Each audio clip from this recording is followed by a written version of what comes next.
What is up, family? Today, we're going to be ranking the remaining teams that LeBron James could go to tier list style. I know I kind of already did this. Not kind of, I already did this, but now it's down to I put 6 teams. I think the actual thing is 5 teams.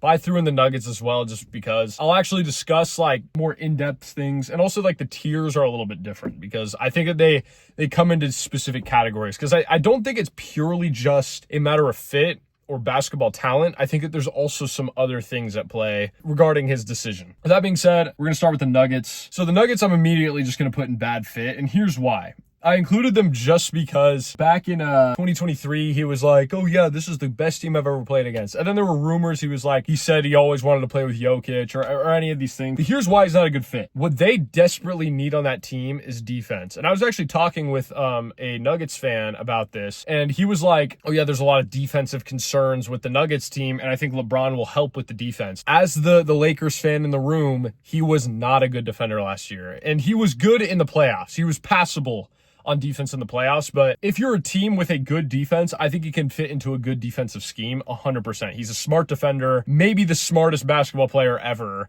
definitely the most experienced ever at this point. I mean, he's played the most games, he's won the most games, all of the stuff. But in terms of point of attack defense and then catch and shooting, last season, he was really, really bad. And I think that's what the team needs for the Nuggets. And I think LeBron, he needs a certain scheme kind of around him. So I just think that makes no sense at all. You're going to have Jokic and Jamal Murray and LeBron. That's filthy offensively in theory. But then you kind of remember that LeBron James can't really do the catch and shoot 3 stuff anymore, barring the fact that maybe last season was just an off season because he tends to have these weird 3-point shooting seasons where he just doesn't shoot very well. So if you're banking on that being the case, I could see an argument where, he comes back, he shoots 40% from 3, and he's locked in on defense, maybe. But of the teams, I think this is the only just bad fit that I just could not see it all working. Minnesota, this one's really interesting. I'm going to put it in could fit because, again, a lot of this is speculation. And I think regardless, there's not a team to me that screams this is LeBron James, Maybe it's the Timberwolves, though, just because you can just perfectly picture the starting lineup. You got LaMelo, Ant, Jaden McDaniels, you got LeBron James and Rudy Gobert. That's an amazing combination of offense, defense. You got a big man who's a good rim protector. Rudy Gobert is so underrated, by the way, in terms of just how effective he is as a player. LaMelo and Ant, they can play on ball, off ball. LeBron,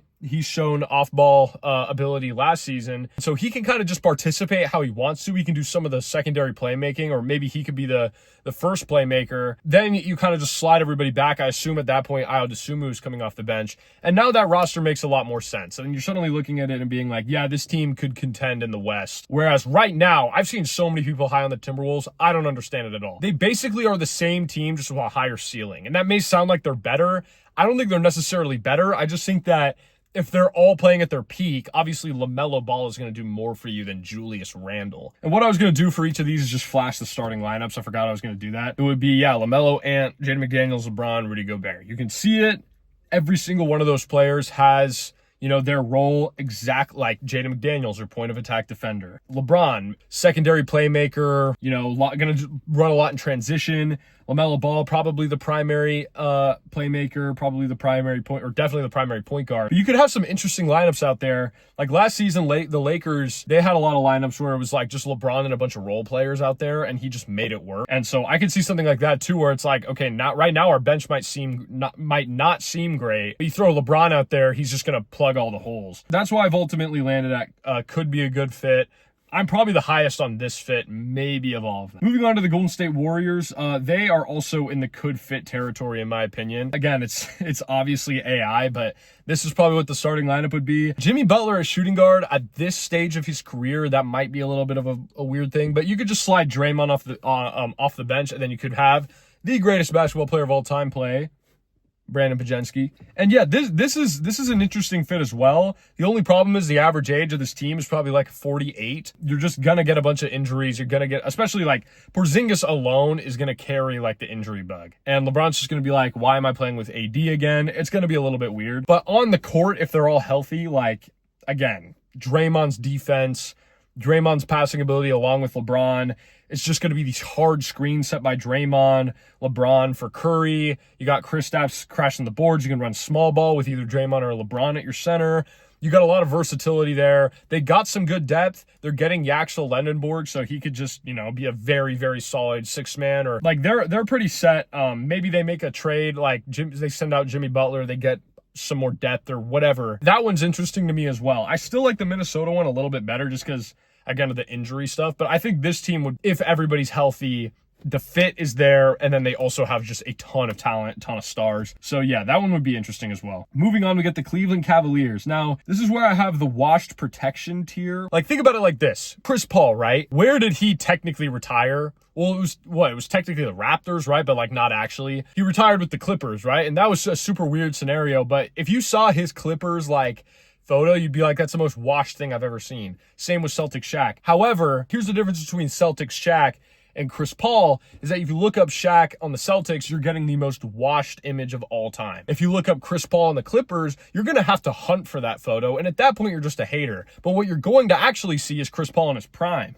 And so if LeBron goes to Cleveland and you look up in 20 years from now, LeBron Cleveland, you're going to get the prime version of LeBron, even if he sucks. I just think that's an interesting perspective on things, because if he goes to either this and also the Miami Heat, you're obviously going to get that washed protection where if he sucks, it's fine. And in 5-10 years, they're going to be like, oh, I guess he retired there. You look them up and it's like, oh, look, it's prime LeBron. You don't even get to see a washed version of LeBron. So, that's kind of important. Setting that aside, we're going to actually rank these. I'm going to get rid of this, we're just going to put both of them in 2K team for now. I'm just going to put Miami Heat down here so it's not like messing everything up. Because for some reason, it won't let me put it back. But here's the Cleveland Cavaliers. Here's their potential starting lineup. It would be Harden, Mitchell, James, Mobley, and Allen. Talent-wise, crazy. Harden, Mitchell, James, Mobley, Allen, like literally everybody's been all-star, DPOY, all of this like crazy stuff. However, fit-wise, I don't get the fit. Like, who is going to guard their best player? And I guess like Evan Mobley, but he's like not like he's not going to be able to guard like Shea and like Ant and stuff. So who's going to guard him? Is it going to be Donovan Mitchell? Is it going to be LeBron? Like, these are genuine concerns. To me, they fit nicely in the 2K team. This is where you look at the team and you're like, on 2K, they're going to go like 75 and 7 would it be? I don't know. I'm not trying to do that math. They go to the playoffs. They just sweep every single team. And then they lose to the Dallas Mavericks because the Mavericks are always busted. You look at it, you're like, wow. And then you think about it and you're like, this is like a first round, second round exit team. Like, let's be real. And maybe they'd make it work. I don't know. Maybe they'd finagle some stuff around, but maybe James Harden comes off the bench. I don't know. You'd have to ask somebody to take a step down, we'll say. So I don't actually think he's going to go back to Cleveland, even though that makes the most sense. Miami Heat, I'm going to put them in could fit just because I think that if they get LeBron, they can make some other moves. Like, if I were them, I would move Andrew Wiggins. I always mix up the two. Andrew Wiggins, I would move because you could probably get like a first out of that or something, and I'd just try to get more deep, and I'd try to get more like guards, like shooting, whatever you can get out of that package. Somebody would be willing to trade for him, especially before he gets like much older. And then you have LeBron. That just is very interesting to me. This is what the lineup would look like. Bam, mid as hell. What is this guy talking about? He scored 83 points. Sorry.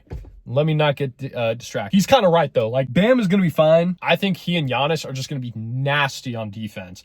And if LeBron's thrown in there, he's a good team defender. He can fit a good scheme. But they need, like, a lockdown guy to, like, be their point of attack guy, which I guess at this point is Andrew Wiggins, so maybe you keep him, but I just think you need more shooting. And Andrew Wiggins is a good shooter. I'm just saying, like, especially if LeBron can't shoot, it's just going to get spooky. I think that point guard needs to be able to shoot. Davion Mitchell, he's fine, but he's not, like, your ideal guy. But again, like, maybe you make some moves. This one to me is really interesting. And then combined with the washed protection thing, and then like the significance of going there, that to me, if I had to put money on it, that would be the most likely one. I think it's going to be Miami. Don't call me crazy. Last one, we got the 76ers. Yeah, they're another 2K team. Let's take a look. Here's what they would look like. And my God, this is such a weird team. I mean, this team could fit as well, but they are a 2K team because it's Joel Embiid, LeBron James, Jaylen Brown, VJ Edgecombe, and Tyrese Maxey, like, holy star-studded. They actually all, like, fit into their roles.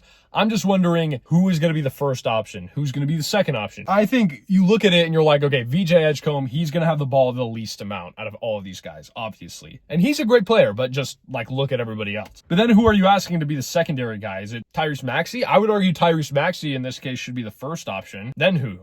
Jaylen Brown, LeBron James, Joel Embiid? Like, who is going to be the fourth option on this team? Are you telling me Joel Embiid is going to be a fourth option? I think that's what it would probably have to be, or maybe LeBron. So I don't know. It would, like, again, if everybody's bought in, so much talent, the fit actually kind of makes more sense. That's like the best of the 2K teams. Like the Cavs one, I'm just like, who's going to guard their best player? This one, I'm like, LeBron, he can match up on a big wing.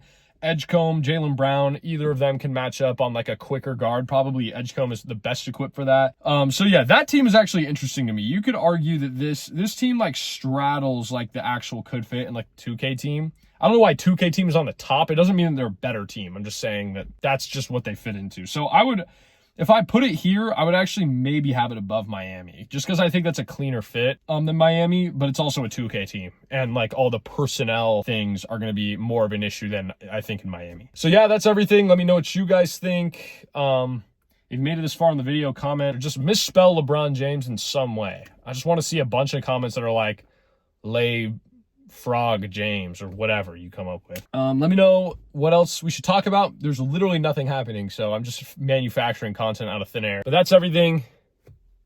Peace out.